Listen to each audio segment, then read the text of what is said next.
Hello everyone, and you join us here today to talk about a watch that we rather like, the Tissot PRX, except we're not talking about the one that we've already talked about before, because we're talking about a new one.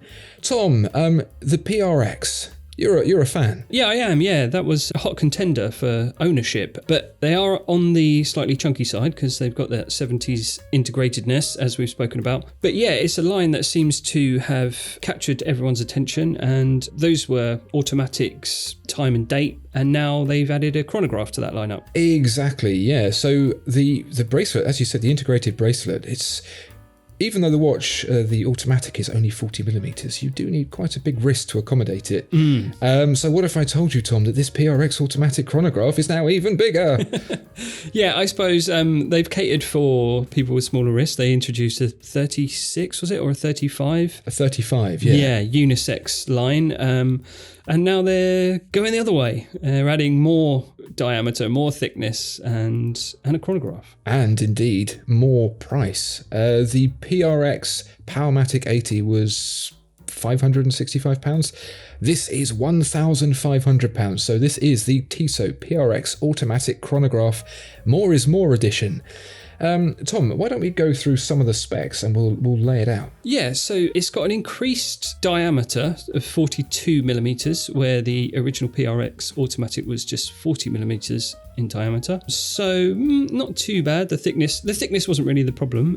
It was more, the lug-to-lug sort of length. And it also an increased thickness to 14.5mm of 10.9mm. So that's really, really kind of getting up there. You're going to have someone's eye out with that, maybe. Yeah, oof, that is a chunky boy. 14.5mm thick, because as you say, the previous one at just over 10mm thick was about right for a sporty watch. The proportions felt right to me. Yeah. 14.5mm thick. I'm guessing some of that is accommodated by the case back, which is holding the new chronograph movement that they have. They're badging it as the ETA A05H31. It's based on a Valjoux 7753. They've given it 60 hours of power reserve, which is 20 less than the Powermatic 80. But that's what's beefing it up to 14.5mm thick. And I'm not sure about the 42mm either. I'm guessing that's just to do with balancing out the proportions of that extra thickness. So probably a no-go for you and I would have thought in terms of size. So yeah, quite a sort of loud and proud. You know, if you want to wear this, you've got to get your 70s sass shine on. Yeah, you're definitely going to know that you're wearing it, and so is everyone else, as they have to step to one side to allow you to pass. Yes. It retains the 100 meters of water resistance, so that's nice. Also retains the sapphire caseback, but obviously, you're no longer peering through to the PRX automatic. It's now a Valjoux, so but nice to have. I think so. Some people complain about having a sapphire caseback on a cheaper watch. I don't really know why. Just don't look at it if you don't like it.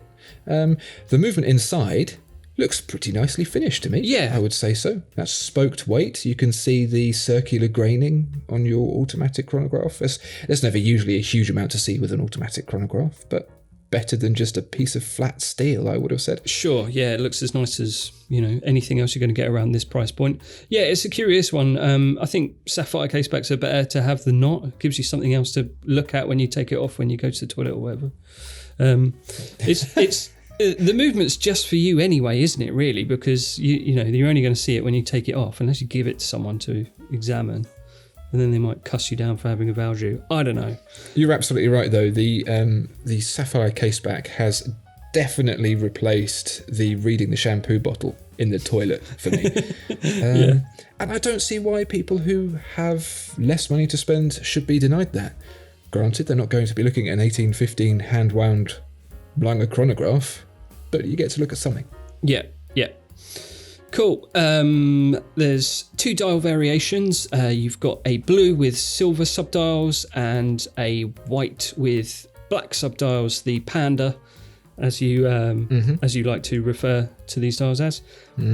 Although, from a little bit of blurb on the Swatch Group's website, they got a bit confused, and they're saying that the watch has a so-called reverse Panda dial, where white subdials are arranged on a contrasting black backdrop.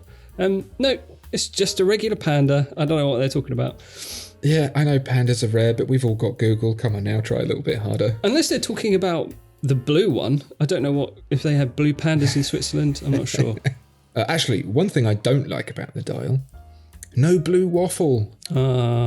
Yeah.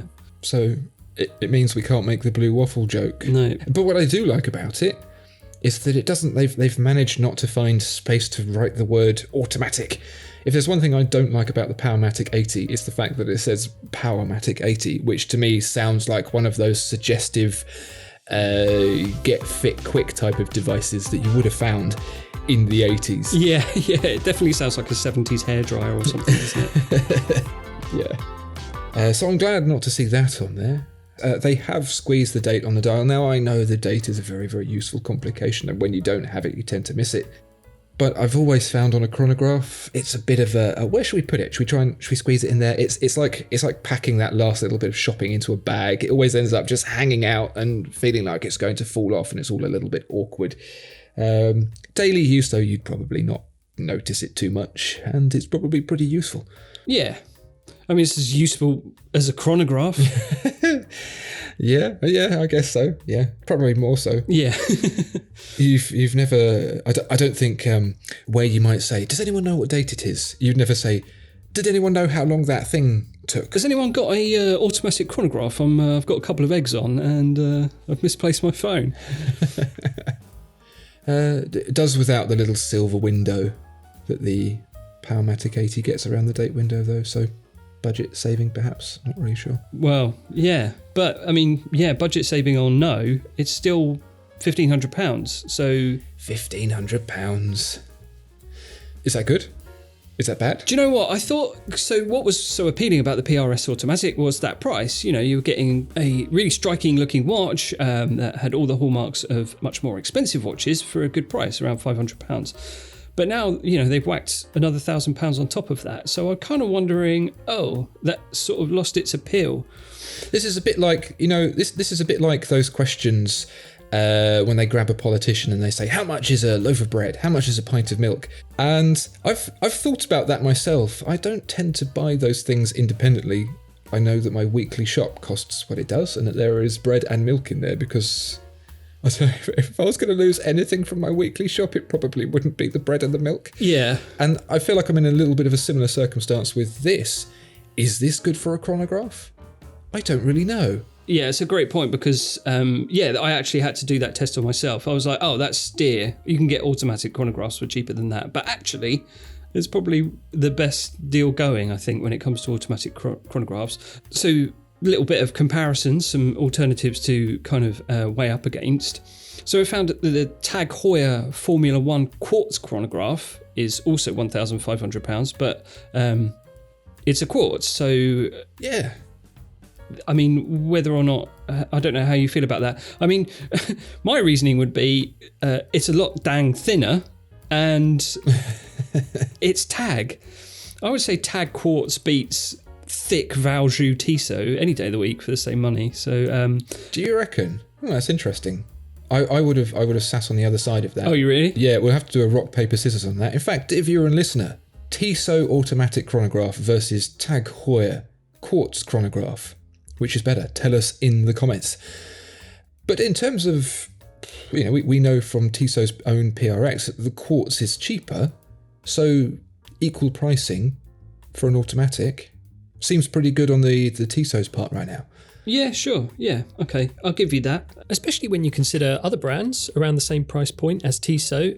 One of the brands that we often look at when we're looking for bargains is Hamilton. Their chronographs start at just under £2,000. The Hamilton Intramatic, £1,985. I think that's a very, very similar movement based on the same Valjoux, in fact. So a few little tweaks between the two, but very, very, very, very similar. And that's an extra £500. Yeah. What if we wandered further afield? What if we went outside of Switzerland? So yeah, the other place you're going to go for anything bargain watch related is obviously Seiko.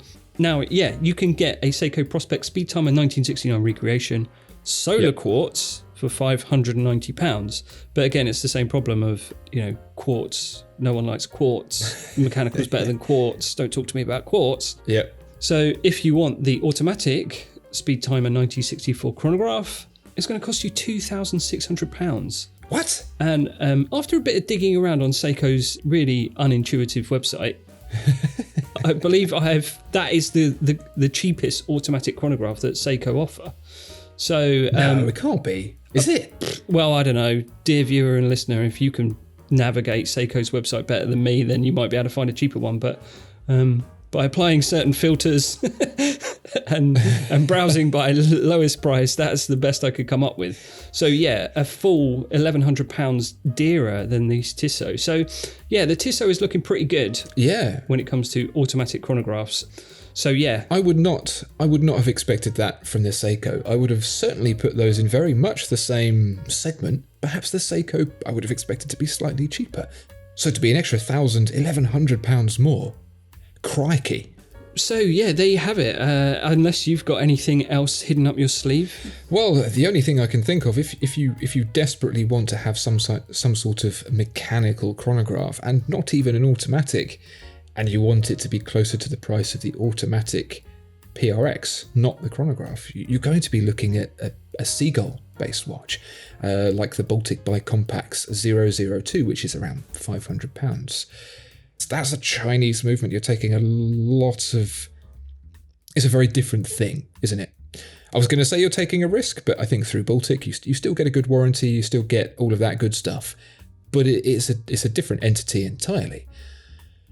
So I'm starting to think that the Tissot PRX Chronograph Automatic is probably the best value proposition for a chronograph, a Swiss chronograph on the market. Looks to be that way, yeah. Shame it's massive, but yeah, cool.